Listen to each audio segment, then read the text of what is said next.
Welcome back to another episode where we dive into the science behind the things we experience every day. Today, we're putting on our aprons and heading into the kitchen to uncover the fascinating physics that turns raw ingredients into delicious meals.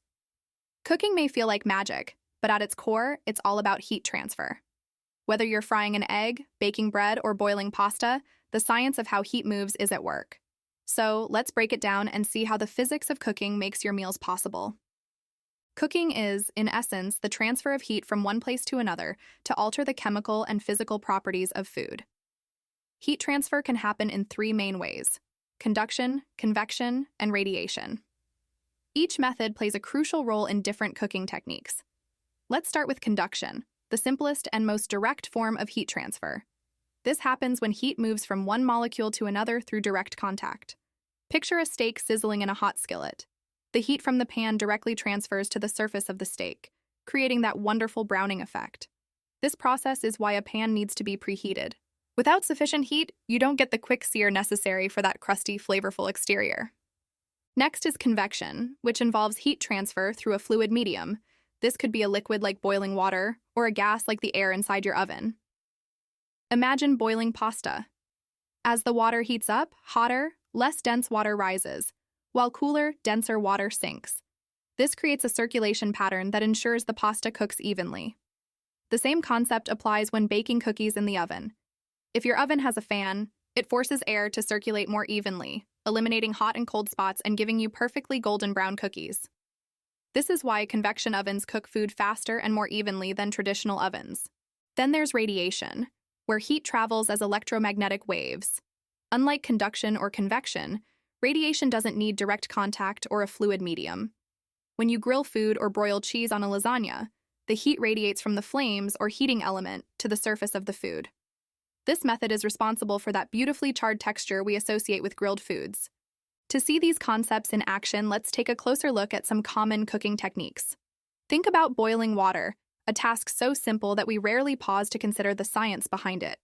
When you place a pot of water on a burner, heat transfers from the flame or electric coil to the pot through conduction. The pot then transfers heat to the water. As the water heats up, convection currents form, circulating the water and evenly distributing the heat. At sea level, water boils at 100 degrees Celsius, 212 degrees Fahrenheit. But if you're at a higher altitude with lower air pressure, the boiling point drops. That's why cooking times often increase in mountainous regions. The water just isn't as hot. Another fantastic example of cooking physics is searing. When you're cooking a steak, the high heat of the pan initiates what's known as the Maillard reaction. This is a chemical reaction between amino acids and reducing sugars that occurs at high temperatures, typically above 140 degrees Celsius, 285 degrees Fahrenheit. It's responsible for the golden brown color and deep savory flavors we associate with seared, roasted, or baked foods. The key to a perfect sear is a hot, dry surface. If the steak is wet, the moisture evaporates first, cooling the surface and delaying the Maillard reaction. That's why recipes often tell you to pat the meat dry before cooking. Baking is another cooking method where multiple types of heat transfer come together. Take bread baking, for example. The heat from the oven walls radiates to the dough while the air inside the oven circulates, cooking the bread evenly through convection. At the same time, the baking tray conducts heat directly to the bottom of the loaf. The combination of these heat transfer methods ensures that the bread rises, forms a crust, and cooks all the way through. The Maillard reaction also plays a part here, creating that irresistible golden crust. Preheating your oven is essential for this process to work effectively. Without enough initial heat, the bread might not rise properly or bake evenly.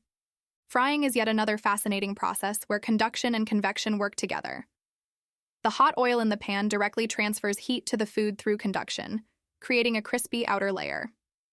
Simultaneously, the oil circulates around the food, ensuring it cooks evenly. The temperature of the oil is critical. If it's too hot, the food can burn before cooking through, while too low a temperature causes the food to absorb excess oil, making it greasy. The sweet spot for frying is usually between 160 and 190 degrees Celsius, 320 to 375 degrees Fahrenheit. For those who love precision, sous vide cooking is a game changer. This method involves sealing food in a vacuum bag and submerging it in a water bath set to a precise temperature. Because water transfers heat more efficiently than air, sous vide cooking allows for incredibly accurate control. For instance, if you want a medium rare steak, you can set the water bath to 56 degrees Celsius, 133 degrees Fahrenheit, and the steak will cook evenly to that exact temperature without overcooking. This method relies solely on conduction, as the heat from the water slowly penetrates the food. Even the humble microwave employs physics to heat your food. Microwaves use electromagnetic waves to excite water molecules in the food, causing them to vibrate and generate heat. This is why foods with higher water content heat faster and more evenly. However, since microwaves don't produce the high temperatures needed for browning, your reheated pizza might not taste quite as good as freshly baked. Cooking science isn't just for food geeks. It has practical applications that can help you improve your culinary skills. For instance, understanding that cold butter is key to flaky pastry helps explain why pie crust recipes insist on chilling your ingredients. Similarly, knowing that resting your steak after cooking allows the juices to redistribute can save you from dry meat. While physics explains the how of cooking, it also deepens our appreciation for the process. Every meal you make, no matter how simple, involves the elegant interplay of heat, molecules, and chemistry. From the sizzle of a steak on a hot skillet to the golden crust of a loaf of bread, cooking is a daily reminder of the incredible science all around us. So next time you're in the kitchen, take a moment to appreciate the physics at work. You're not just cooking. You're conducting a symphony of heat transfer and chemical reactions that turn raw ingredients into something magical. And if understanding the science makes your food taste even better, well, that's just a bonus. Until next time, happy cooking, and may your kitchen experiments always be delicious.